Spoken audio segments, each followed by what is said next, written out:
நம்ம இன்னைக்கு பார்த்துக்கிட்டு இருக்கிறது பாரம்பரிய வைத்தியம். பாரம்பரிய வைத்தியத்தில் இருமலுக்கான மருத்துவம்.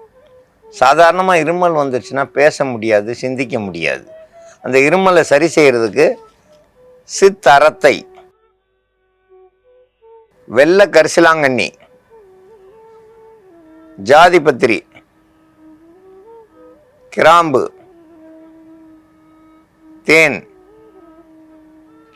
இதெல்லாம் கூட்டு கலவையாக சேர்ந்து இப்போ நம்ம மருந்தாக தயாரிக்க போகிறோம். இருமலுக்கான மருந்து தயாரிக்கும் முறையை பற்றி பார்க்கலாம். இருமல் வர்றதுக்கு நிறைய காரணங்கள் இருக்குது. பல இடங்களுக்கு போகிறோம், தண்ணி மாற்றி குடிக்கிறோம், கிளைமேட் சேஞ்ச் ஆகும்போது நம்மளுக்கு அந்த இருமல் அப்படின்றது தொடர்ந்து வந்துக்கிட்டு இருக்கும். எந்த நேரத்துலையும் கத்தி பேசுகிறவங்களுக்கு இருமல் வரும்.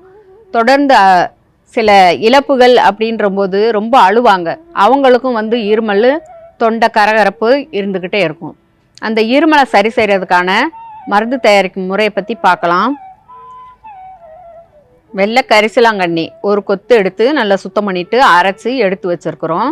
சிற்றரத்தை ஒரு சிறு துண்டு எடுத்துக்கிறணும். தொண்டை கரகரப்பு, வலி, அந்த தொடர் தும்மல், இருமலை வந்துட்டு இருக்கிறத போக்குறதுக்கான அதை சீக்கிரமாகவே வலி இதெல்லாம் போய்க்கிறோம். இது கூட சாதிபத்திரி ஒரு அரைப்பூவு எடுத்துக்கிறணும்.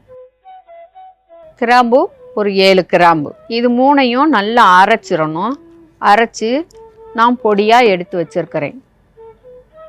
இது எல்லாமே துவர்ப்பு காரமாக இருக்கிறதுனால அரை ஸ்பூன் அளவுக்கு கரிசலாங்கண்ணி சாறு கூட சேர்த்துக்கிறணும். கூட தேவையான அளவுக்கு தேன் சேர்த்துக்கிறணும்.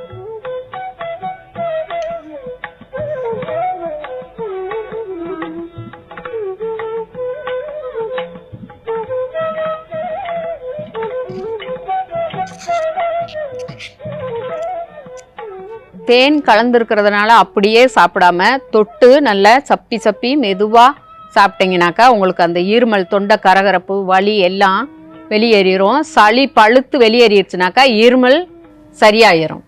இருமலுக்கு ஜாதிபத்திரி, வெள்ளை கரிசலாங்கண்ணி, சித்திரத்தை, கிராம்பு, தேன் இதெல்லாம் கூட்டு கலவையாக சேர்ந்து மருந்தாக தயாரிச்சிருக்கோம். இது அப்படியே குடிக்காமல் மெதுவாக நக்கி நக்கி சுவைச்சு சாப்பிடணும். அப்போ தான் எந்த ஒரு இதுவும் வராது. குடித்தோம்னா போய் அப்படியே தொண்டையில் அடைச்சிரும், மூச்சு குழாயை அடைச்சிரும். அதனால் தயவுசெய்து குடிக்க வேணால் தொட்டு நக்கி சாப்பிடுங்க. இப்படி சாப்பிட்டு வந்தால் கண்டிப்பாக இருமல் நிற்கும். இருமலுக்கு இது ஒரு சிறந்த மருந்து. இந்த மருந்தை பயன்படுத்தி பயன்பெற வேண்டும் என்று கேட்டுக்கொள்கிறேன்.